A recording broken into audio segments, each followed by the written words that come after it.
Grain by grain, the sands of time have seen history pass by, never stopping and silently watching everything fall into its place. But sometimes, even these silent grains can tell a story like no other. This is that story. At the close of the 18th century, the earliest dealings in Indian securities started when the East India Company issued loan securities. In 1875, the Native Share and Stockbrokers Association was formed, which later became the Bombay Stock Exchange, the oldest stock exchange in India and perhaps Asia.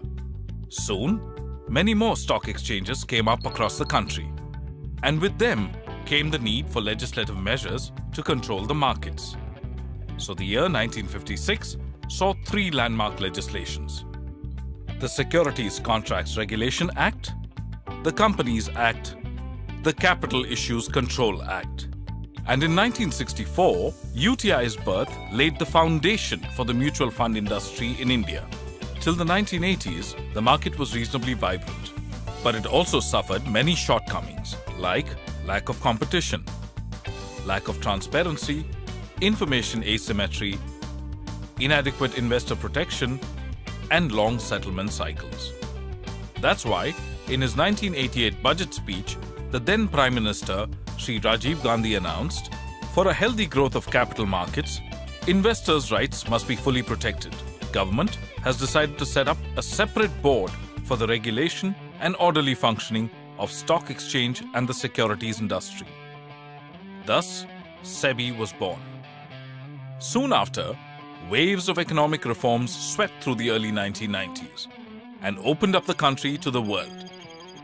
And with them, in 1991, the then Finance Minister, Dr. Manmohan Singh, the pioneer of the economic reforms, announced in his budget speech, full statutory powers will be given to the Securities and Exchange Board of India. After which, the Parliament passed the SEBI Act in 1992, making SEBI an autonomous and independent regulator. From here on, started the journey of transformation of the securities market and the far-reaching reforms in systems, processes, and infrastructure. SEBI played the role of agent of change. One of the most important policy developments of the early 1990s was a shift from controlled, merit-based regime to disclosure-based regime.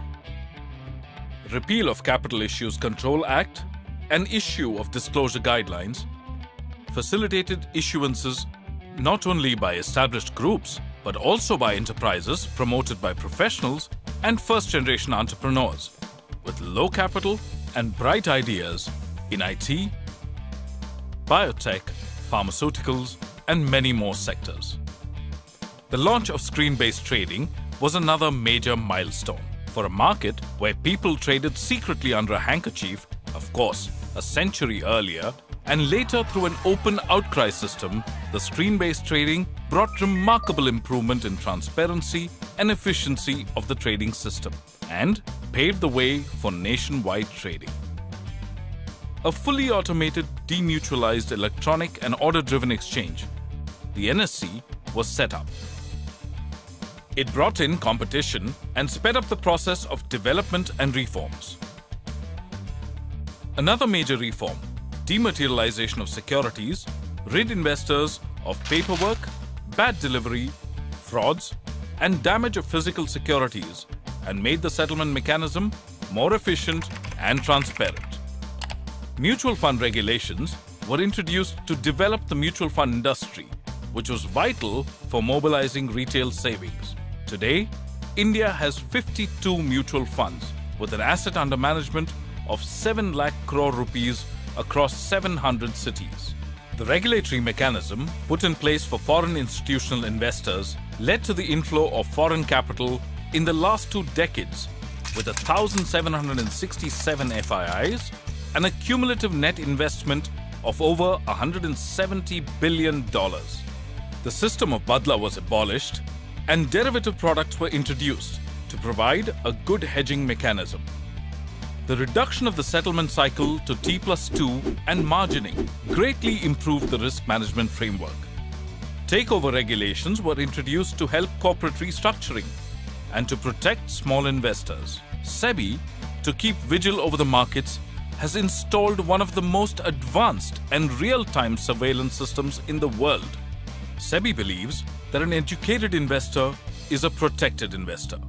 That's why it has launched a massive education and awareness campaign and has set up the National Institute of Securities Markets, NISM, to cater to the growing trained manpower needs of the securities market, which is estimated to be 50,000 professionals per year, and to spread financial literacy. But the journey of transformation wasn't always smooth. There were instances of market misconduct that exposed the cracks of the system. However, the nation's resolve to deal with them are showing results.